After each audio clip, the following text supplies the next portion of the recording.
मेरा नाम शमीर है। मैं राजस्थान में अपनी मम्मी के साथ रहता था। मेरे पापा का चेहरा मुझे याद भी नहीं है, क्योंकि जब मैं 6 महीने का था तभी मेरे पापा देश की सेवा करते हुए शहीद हो गए। वह एक फ़ौजी थे। मेरी मम्मी ने मुझे पाल-पोस कर बड़ा किया। उन्होंने मुझे कभी भी पापा की कमी महसूस नहीं होने दी और मुझे एक काबिल इंसान बनाया। मैं एक मल्टीनेशनल कंपनी में नौकरी करता था, लेकिन आज मेरी माँ, मेरी जॉब और मेरी पत्नी सब कुछ मुझसे छीन गई, और वह भी एक शक की वजह से। कहते हैं कि शक का कोई इलाज नहीं होता। वाकई शक का इलाज नहीं है, और इस शक की वजह से लाखों करोड़ों ज़िंदगियां तबाह हो जाती हैं और लोग अपनों को खो देते हैं। मेरे साथ भी कुछ ऐसा ही हुआ था। मैं अकेला रह गया और आज मैं जेल की सलाखों के पीछे बैठा हूँ। इस काल कोठरी में मेरे अलावा 4 और ख़तरनाक मुजरिम हैं। मेरे हाथों में जंजीर जकड़ा हुआ है, क्योंकि मैं जिस जुर्म में गिरफ्तार हुआ, सुनने वालों को इस बात पर यकीन नहीं आता। पहली रात मैंने अपनी पत्नी के साथ ऐसा काम किया कि मेरी आंखें अभी भी सुर्ख लाल है। मेरी शादी की पहली रात याद आते ही मेरी रगों में तेजी से दर्द का खून दौड़ता है। दुल्हन के जोड़े में मेरी पत्नी बेहद खूबसूरत लग रही थी। उसे देखकर मैंने अपना कंट्रोल खो दिया और मैं बड़ी बेदर्दी से उसके सर से दुपट्टा खींचकर उतारा, और जब अपना असली रूप उसे दिखाया तो वह दर्द से तिलमिला उठी थी। मुझे हैरानी से देखने लगी। मैंने कहा, क्या हुआ? अभी तो मैंने अपनी मोहब्बत की शुरुआत भी नहीं की और तुम चिल्ला रही हो। अभी तो मेरा जुनून और वहसीपन पूरी रात तुम्हें बर्दाश्त करना पड़ेगा। फिर क्या करोगी? मेरी बात पर वह हैरानी से बुत बनी मुझे देख रही थी। जब मैं उसकी तरफ कदम बढ़ाया, मैं जेल में इन्हीं ख्यालों में डूबा था कि मैं बुरी तरह से चौंक उठा था जब इंस्पेक्टर ने डंडा जेल के दरवाजे पर मारा था। शायद मेरा ध्यान अपनी तरफ करवाना चाहता था। मैंने हैरानी से उसकी तरफ देखा। वह कहने लगा, रुक जाओ, आज मैं तुम्हें तुम्हारी औकात दिखाता हूँ। उसने यह कहते हुए मेरे जेल के दरवाजे खोलने शुरू किया। दरवाज़ा खोलते ही वह मेरे पास आया और कहने लगा, आज तो तुझे सच बताना ही पड़ेगा कि अपनी पत्नी के साथ ऐसा क्या किया कि सुहागरात की रात ही वह मर गई। नहीं तो तुम्हारी खैर नहीं। आज मैं तुझे इतना मारूंगा कि तुम्हारी चीखें पूरे जेल के कैदी सुनेंगे, साथ साथ आसपास के जितने भी इलाके हैं वहाँ के लोग भी सुनेंगे। चल बाहर निकल। उसकी आंखें गुस्से से एकदम लाल थीं, जैसे कि अंगारे बरस रही हों। वह दिखने में हट्टा-कट्टा था, लेकिन मुझे उसे देखकर और ना ही उसकी बातों से थोड़ा सा भी डर नहीं लगा, क्योंकि मैंने जो गलत काम किया था, मेरी सज़ा तो होनी ही थी, और मैं अपने मन को भी समझा दिया था। और दूसरी बात, अब मैं जेल से निकलना भी नहीं चाहता था, क्योंकि अब मेरा इस दुनिया में था ही कौन। मैंने सब कुछ तो खो दिया था। इंस्पेक्टर मुझे घसीटते हुए जेल की एक काल कोठरी में ले गया और वहाँ का दरवाज़ा खोलकर मुझे अंदर धकेल दिया। मैं बुरी तरह से मुंह के बल जाकर गिरा था। मेरे हाथ अभी भी जंजीरों में जकड़े हुए थे। उसने एक पुलिस को जेल के अंदर भेजा और खुद भी अंदर आ गया। मुझे कहने लगा, देखो, मैं तुझे आखिरी मौका दे रहा हूँ कि मुझे सच-सच बता दो कि तूने ऐसा भी अपनी पत्नी के साथ क्या किया था कि वह शादी की पहली रात ही मर गई, और जिस तरीके से तूने उसे मारा है वह एक दरिंदा हवस का पुजारी ही कर सकता है। यह कहकर वह फिर से कहने लगा, बोल, तूने कैसे मारा अपनी पत्नी को और क्यों मारा? मैंने उसे कोई जवाब नहीं दिया। वह दूसरे पुलिस से कहने लगा कि यह दरिंदा ऐसे नहीं मानेगा, इसे इतना तड़पाओ कि अपना मुंह खोल दे। यह कहते हुए वह इंस्पेक्टर काल कोठरी से बाहर निकल गया और उस पुलिस वाले ने मेरे ऊपर डंडा बरसाना शुरू कर दिया। मुझे उसने इतना मारा कि मैंने जो जेल की ड्रेस पहनी हुई थी, सफ़ेद शर्ट और पैंट, वे फट गए, लेकिन कुछ बोलना तो दूर, मैंने अपने मुंह से उफ तक नहीं किया। मेरे ऊपर चोट के निशान होने लगे और उससे खून निकलने लगे। तब वह पुलिस वाले ने इंस्पेक्टर को बुलाया और कहा, सर, इसने तो अभी तक अपना मुंह नहीं खोला है, इसका क्या करूं? तो इंस्पेक्टर ने कहा, रहने दो, अब इसका इलाज फिर कल करते हैं। उसने मुझे बालों से पकड़ते हुए उठाया और कहा, तुझ जैसे दरिंदे का यही हाल होना चाहिए, बल्कि मैं तो कहता हूँ इससे भी बुरा। मैं अपनी नज़र नीचे ही की हुई थी। मुझ में खड़े होने की भी हिम्मत नहीं थी। फिर भी उसने मेरे हाथ में बंधी हुए जंजीरों से पकड़कर मुझे मेरे जेल में ले जाकर धक्का दे दिया। अगर वहाँ बैठा कैदी नहीं पकड़ता तो मैं औंधे मुंह ज़मीन पर गिरता। उस कैदी में से एक ने मुझसे पूछा, भाई, तो पुलिस को बता क्यों नहीं देता कि तूने उस लड़की के साथ क्या किया? मैंने रोते हुए बस उसे इतना ही कहा कि मैं उस पल को दोबारा याद नहीं करना चाहता हूँ। दूसरे दिन इंस्पेक्टर फिर मेरे पास आया और कहने लगा, तुम्हारी पत्नी की पोस्टमार्टम रिपोर्ट आ गई है, तो चल मेरे साथ। आज वह मुझे काल कोठरी में ले जाने के बजाय अपने ऑफिस में ले गया और प्यार से मेरे सर पर हाथ फेरा और कहने लगा, बता, तूने ऐसा फैसला क्यों लिया? मैं हैरान होकर उसे देखने लगा और कहने लगा कि मुझे अपनी सफाई में कुछ नहीं बोलना है, मुझे जो भी सज़ा मिलेगी वह मंजूर होगी। उसने कहा, तू पहला ऐसा मुजरिम है जो अपने बचाव में सफाई नहीं देना चाहता है। कोई तो ऐसी बात है जो तू हमें नहीं बता रहा है, मुझे बता, मैं हमेशा सच का साथ देता हूँ। उसने मुझे पीने के लिए जूस दिया जिसे मैंने पीने से मना कर दिया और बहुत देर तक रोता रहा। इंस्पेक्टर ने कहा, ठीक है तू रो ले, तू जितना रोएगा उतना मेरे लिए अच्छा है, पहले तू अपने मन को हल्का कर ले। बहुत रोने के बाद जब मैं थोड़ा शांत हुआ तो बताना शुरू किया।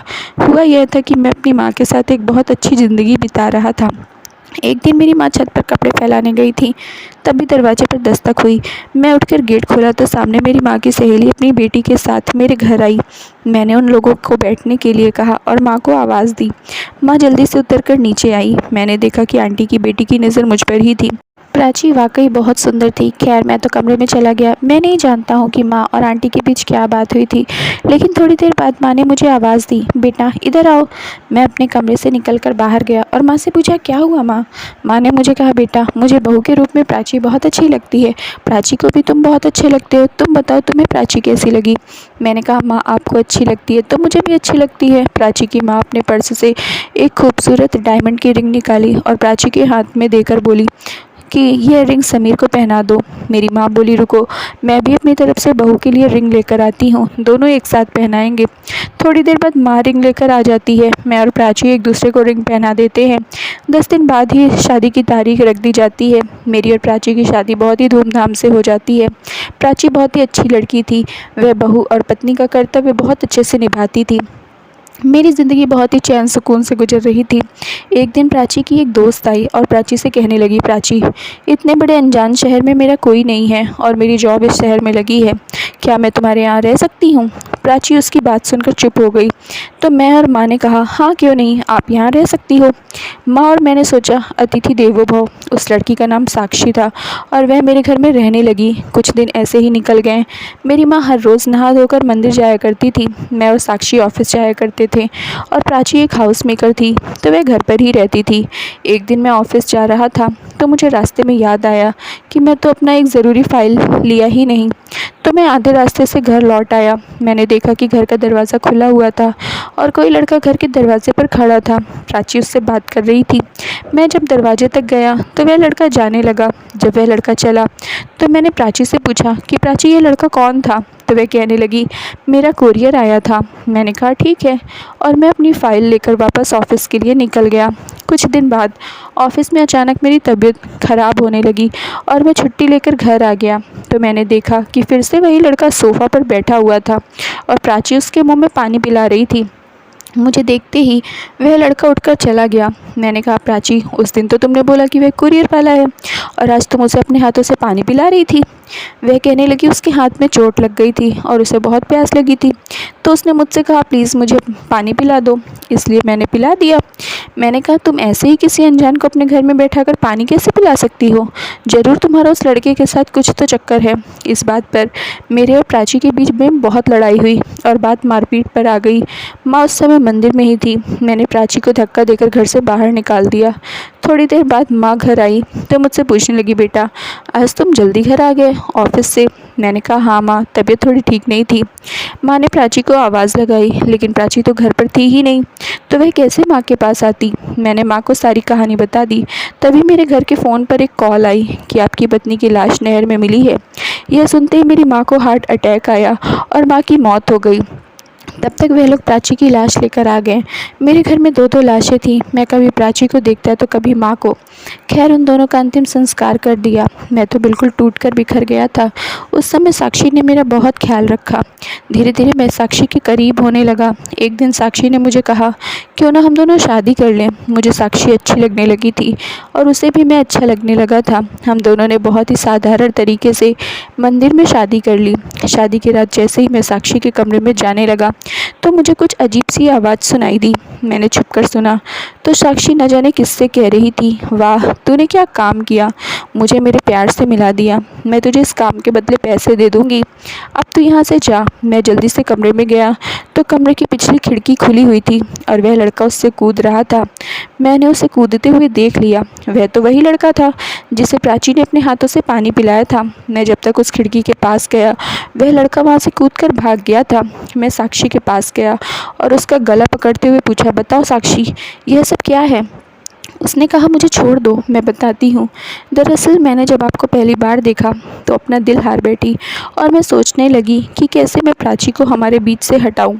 और मेरे दिमाग में एक आइडिया आया, इसलिए मैंने इस लड़के को जानबूझकर प्राची के करीब किया और आपके मन में शक का बीज बोना शुरू किया। और आखिरकार आपने उस दिन प्राची को धक्के देकर घर से बाहर निकाल ही दिया। जब प्राची रोते हुए जा रही थी तो इस लड़के ने प्राची को बहला फुसलाकर अपनी गाड़ी में बिठाया और नहर में ले जाकर फेंक दिया। पानी में डूबने से प्राची की मौत हो गई और मैंने आपको पा ही लिया। यह कहकर वह हंसने लगी। मुझे इतना तेज़ गुस्सा आया कि उसको एक ज़ोरदार थप्पड़ मार दिया। मेरा थप्पड़ लगते ही वह एकदम गुस्से से खड़ी हुई और फ्लावर पॉट उठाकर मुझे मारने के लिए आई। मैं उसके हाथ से वह फ्लावर पॉट लेने लगा। इस छीना झपटी में वह फ्लावर पॉट उसके सर पर लग गया और उसके सिर से खून का फव्वारा निकल गया और कुछ ही देर में उसने दम तोड़ दिया। और मैं खुद से पुलिस को फ़ोन किया और पुलिस मुझे पकड़कर जेल की सलाखों के पीछे डाल दी। इंस्पेक्टर ने कहा, हाँ, पोस्टमार्टम रिपोर्ट में आया है कि तुम्हारी पत्नी के साथ तुमने कोई भी संबंध नहीं बनाए थे, बस उसके सर में चोट लगने की वजह से उसकी मौत हो गई। मैंने कहा, सर, मेरे पास बोलने के लिए कुछ बचा ही नहीं है, मेरे पास कोई शब्द ही नहीं है। मैंने शक की वजह से इतनी प्यारी पत्नी को खो दिया और इस वजह से मेरी माँ भी चली गई। मैंने अपना सब कुछ खो दिया सिर्फ़ और सिर्फ शक की वजह से। मैं आप लोगों से कहना चाहूँगा कि कभी कभी आँखों देखा सच नहीं होता है। हमें सच्चाई की तह तक जाना चाहिए, तब जाकर कोई निर्णय लेना चाहिए, नहीं तो पछतावा के अलावा हमें और कुछ नहीं मिलता। धन्यवाद दोस्तों, उम्मीद करती हूँ आप लोगों को हमारी स्टोरी पसंद आई होगी। तो प्लीज़ लाइक कर दीजिए, चैनल पर नए हैं तो सब्सक्राइब ज़रूर कर लीजिए और हाँ, अपनी राय हमें कमेंट बॉक्स में ज़रूर दीजिए। बाय, मिलते हैं नेक्स्ट मज़ेदार स्टोरी में।